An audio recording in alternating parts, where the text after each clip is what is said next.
Eu son Abelino Muleiro, o primeiro director do centro Alexandre Bóveda, que en principio non levaba o nome de Alexandre Bóveda, senón o Instituto Colla número 2. Ese curso 76-77 estaba composto por 5 funcionarios, profesores, que éramos o equipo directivo, e cerca de 100 profesores non numerarios, o que se chamaban daquela os PNNs. Entón, houbo que montar todo o centro con departamentos, con laboratorios e todo o que se precisaba naquele momento. Hai que pensar que cando se inaugurou este centro, o que hoxe se ve aquí como edificios non existían. Eran terreos de cultivo, había viñas, había millo, había moitos produtos. Entón, o instituto era unha especie de caixa de resonancia dos problemas sociais da contorna, porque hai que pensar que este é un barrio de traballadores. Foi un instituto que incluso apareceu nunha revista alemana como o máis conflitivo de España. Aquí houbo folgas de distinta índole. Sí que teño moitas lembranzas porque era unha época convulsiva, era época reivindicativa de estudiantes, tiñamos asambleas todos os días no salón de actos e logo había moita movida estudiantil. Na miña cabeza está, aínda se me poño a lembrar, é como se fora onte. Baixaba de Historia, terceiro de BUP, subían os grises a dar. Bueno, nos escondemos no baño 3 compañeiras máis eu, e igual que eles entraron no baño a darnos. E nos deron, claro. E logo nos decían, ala, saliendo. Cando estaba eu eran menos guerrilleiros, pero sí que recordo moitas protestas, moitas folgas, pero nos facíamos folgas moito máis absurdas, porque xa o clima político era máis... Pero aquí se facían folgas porque faltaba papel higiénico. Era anos conflictivos, o sea, cheguei incluso, entrábame bandas de chavales a pejar ya un alumno nas aulas e tiña que enfrentarme a eles, nesto. Eu sempre procurei formar os alumnos, e a miña asignatura, que é filosofía, sempre procurei facela acorde co que podían entender os alumnos. Eu normalmente non traía libros a clase. Entón,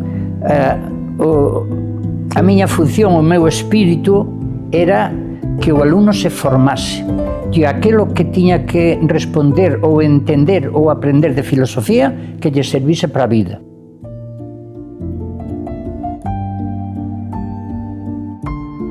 Cando cheguei aquí no curso 86-87, creo recordar, bueno, había aquí diurno e nocturno, e realmente chovía nas aulas, non había nin papeleiras, os xardíns estaban feitos unha atrocidade, é dicir, había bastante deixación, teño que dicilo así. Foi cando decidimos facer un equipo e collemos a dirección, entre eles estaba o meu querido compañeiro e admirable Paco Centeno.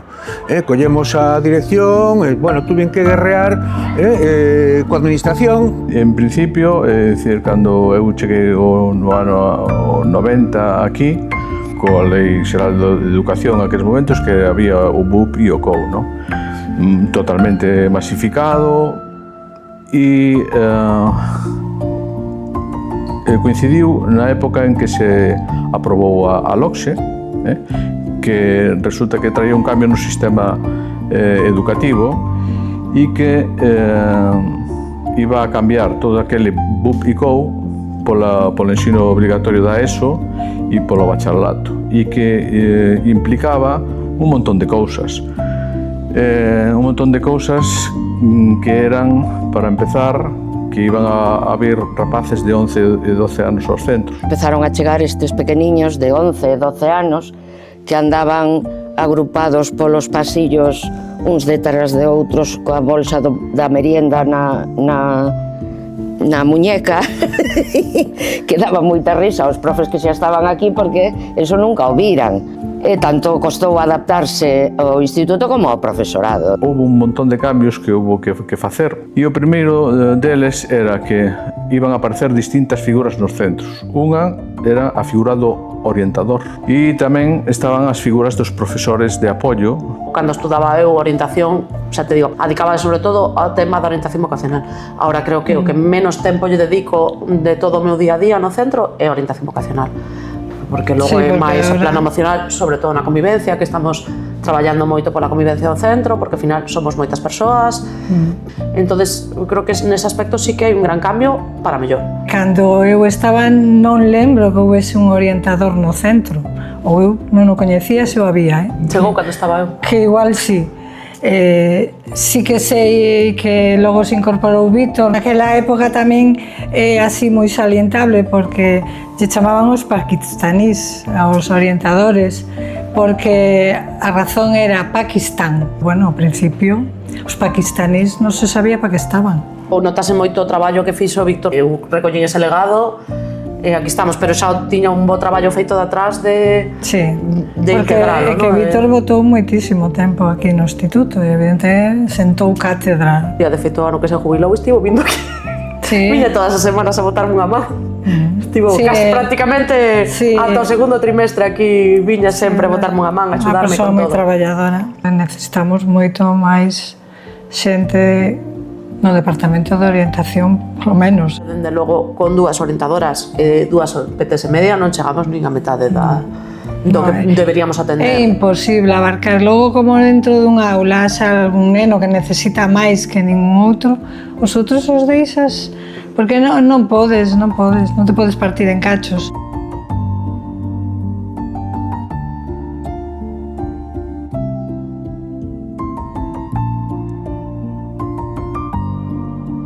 Estaba o compañeiro Benigno Nerga, que dinamizou muitísimo a biblioteca e encheu de libros, de cores, deulle un cambio total, entregouse totalmente a ela.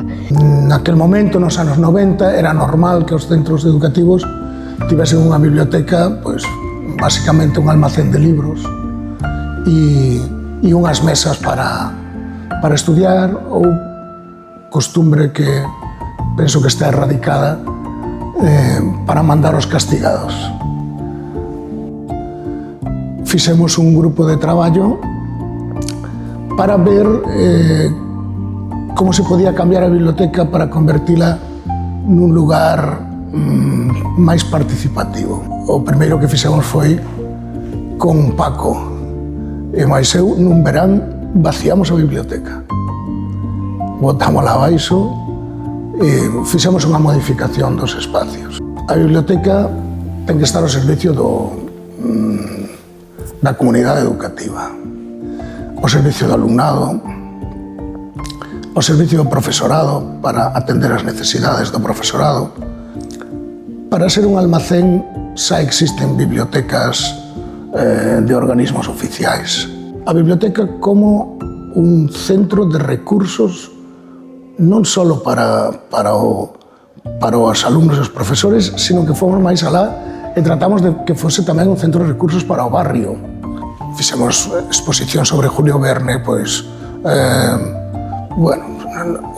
montamos aí un Nautilus, fixemos un home morto na biblioteca, fixémolo por a tarde, deixámolo aí, e por a noite a conserje saleu correndo a gritos que ia a chamar a policía porque levou un susto tremendo. Chegou un momento no que non había unha semana no que non houvese unha exposición sobre algo no hall de entrada, sempre feita desde a biblioteca.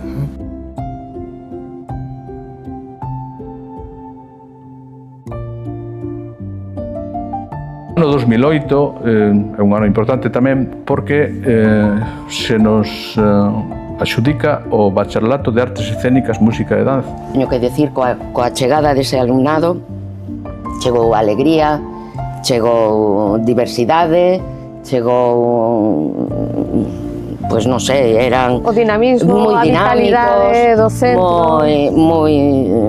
muy activos, muy solidarios, muy particulares, incluso en sus vestimentas.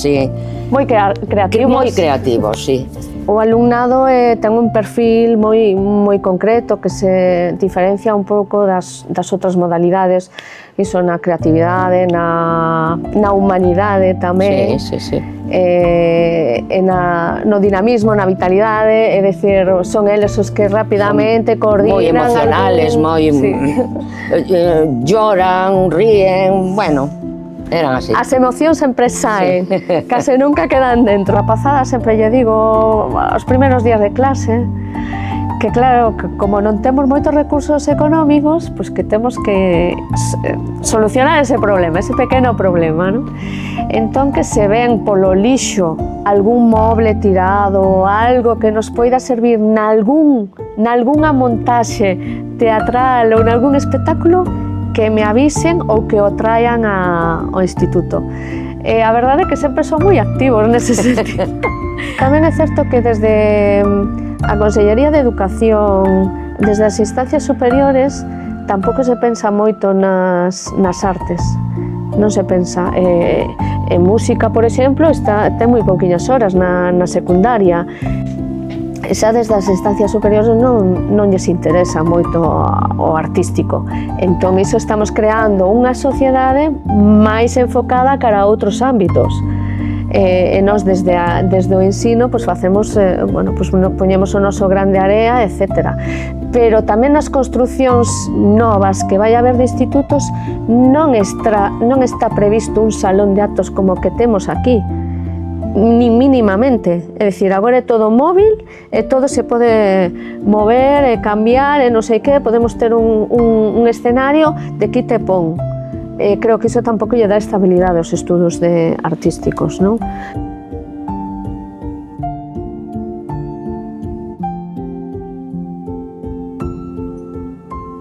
Polo 2010, no 2010, fixemos aquí un evento moi potente que foi o Proxecto Bata. O Proxecto Bata convidou a grande parte do profesorado e eran 500 e pico alumnos e alumnas, no? Implicados. Co Proxecto Bata o que pretendíamos era recoller o que era a vivencia das distintas maneiras de entender o traballo doméstico e todo ese traballo invisibilizado das mulleres a través da bata. En ese proxecto deles contar, falar para ti, para lá, que si a bata, que si o cuidado, que si a nai, que si o pai, que si a boa, tal. A conclusión máis bonita sacada por eles e por elas foi: a bata non hai que quitala, hai que poñela. A bata non solamente como unha cousa que debemos ter as mulleres e que moitas veces parece que hai que quitar. Non, os cuidados son fundamentais. Polo tanto, a bata hai que poñela, pero todos e todas. Sí, porque sin cuidados non podemos vivir. Cando pasou o Proxecto Bata, xa empezamos a ver que moita xente nos chamaba para que o noso alumnado fora a falar a outros centros. Entón, claro, aí dixemos: ostras, estupendo, e querían que fora a xente do comando porque, claro, ten moita potencia que sean mozos e mozas que vayan falar ao grupo de iguais. Eso ten un impacto moitísimo máis alto. Pero como nos chamamos? E entón o que fixemos unha especie de asamblea e dixemos: a ver, como nos imos chamar? E entón dixemos, bueno, pois aí xurdiron nomes e tal, pero a idea de comando nos encantaba porque ten esa dimensión de a teoría, pero tamén a acción. Hai que formarse en igualdade e tamén hai que actuar. Eu, cando entrei no instituto, estive no Comando de Igualdade. É un club moi guai onde teñen moi boa relación entre elas, sobre todo un ambiente moi sano. Quedamos aquí a comer e despois ás 3 comezamos o comando e falamos das cosas que nos pasan ou de fora do instituto e tamén damos charlas e facemos moitas actividades. Vamos ás manifestacións. E tamén facemos saídas a outros institutos ou a outros lugares para falar coa xente, debatir. O Comando de Igualdade de Colla 2 foi non só pioneiro, foi o primeiro comando de igualdade en toda a península.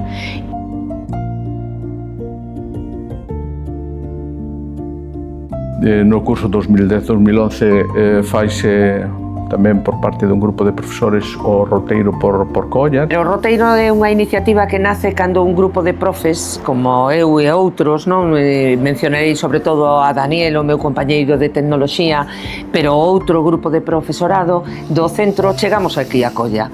E claro, cando chegamos ao instituto, moi ben, pero é que Colla é máis que o instituto, é un barrio que ten unha historia moi especial. Sabedes que este barrio desapareceu nos anos 70, foi completamente arrasado para o crecemento industrial da cidade de Vigo. Entón, cando nos atopamos esta realidade, nos parecía que había que traballar todas estas cuestións co alumnado. E entón fixemos un grupo de traballo en donde elaboramos uns materiais de moitos aspectos sobre o barrio. Aquí demos a posibilidade de que nacesen, que se fixesen moitas cousas. Por exemplo, ese gran club de ximnasia artística, o Flip Flag, naceu aquí no pabellón deste instituto, nas mans dun alumno deste instituto, e hoxe é un club que gañou medallas de ouro por todos lados. É dicir que se fixeron moitas cousas. Facíamos cursos para persoas maiores para que fixeran o graduado escolar. Eu saía daqui, traballaba ali e despois ia o 6 do Nadal, estaban os meus fillos ali, estaban na APA e montamos a agrupación deportiva 6 do Nadal, e entre instituto e balonmán eu pasábame todo o día traballando, non me deitaba ata as 12 da noite de cousas que tiña que facer, pero con moito orgullo, porque hoxe hai un feixe de mozos e mozas educados neste instituto e tamén a través do deporte que se queren entre eles, que se xuntan, que colaboran e que gozan dun nivel de vida, teñen traballo todos, están moi ben cualificados e son xente maravillosa. Vía neste instituto un ambiente tan agradable entre compañeiros, facíamos moitísimas actividades, intercambios escolares, excursións a Praga, a Roma, a París, a Lisboa, e había un ambientón fenomenal. En cuarto de eso fomos a Madrid, estivo ben, a verdade, vimos o centro da cidade, estivemos na Warner e demais, e logo o ano pasado eu fixen unha excursión só, que foi a neve, con Miguel, pois fomos a esquiar e tamén foi moi divertida porque, home, nas excursións sempre é o mesmo, non? Ti estás a facer unha actividade e logo estás cos teus amigos e convives máis tempo con eles, que é o importante, non? Ao fin e ao cabo é o que ti disfrutas das excursións. A min o que máis me gusta do instituto é toda a diversidade que hai en cuanto clubes, porque hai moitos que non nombramos, por exemplo, de xogos de mesa, o club de manga tamén. No club de xogos no que estou eu, que vou algúns recreos porque outros queremos ir ao patio ou falar, hai moitos xogos de mesa, os que xogamos, normalmente xogamos xogos clásicos como o xadrez ás veces, pero hai bastante variedade de xogos e aprendín a xogar bastantes xogos novos e tal. Nos recreos sempre podes quedar para xogar cos amigos e a mí encantame, a verdade. Temos uns cantos xogos, o Tótem é un dos meus favoritos, está super ben. Martina está no de música? Sí, eu estou no de música, que quedamos 3 días tres recreos. Pois tocamos e cantamos cancións e despois nos preparamos para os concertos. No club de música tamén eu non cantaba nos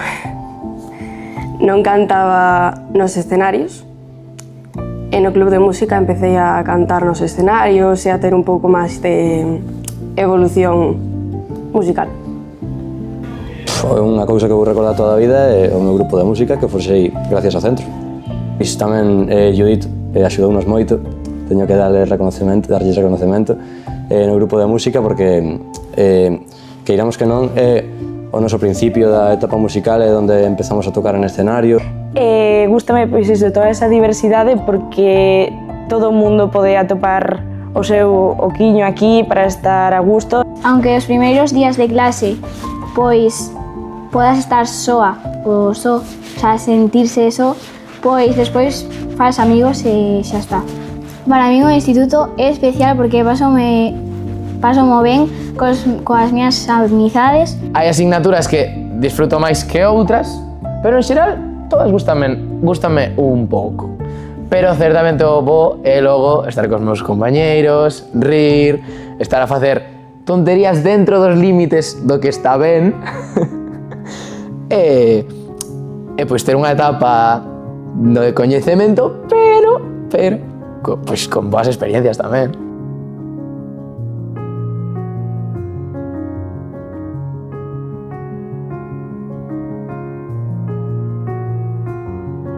Coido que traballei bastante neste centro porque compartín tempo e espacio con moita xente moi boa e iso che facilitaba as cousas.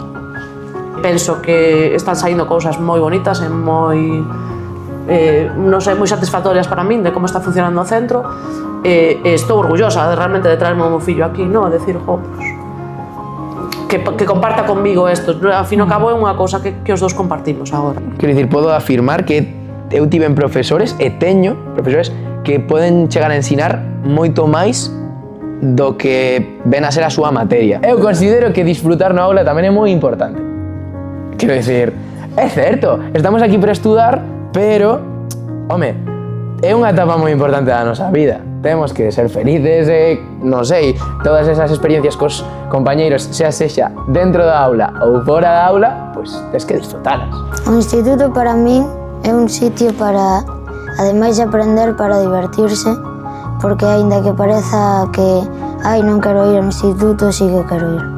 Sí, mola.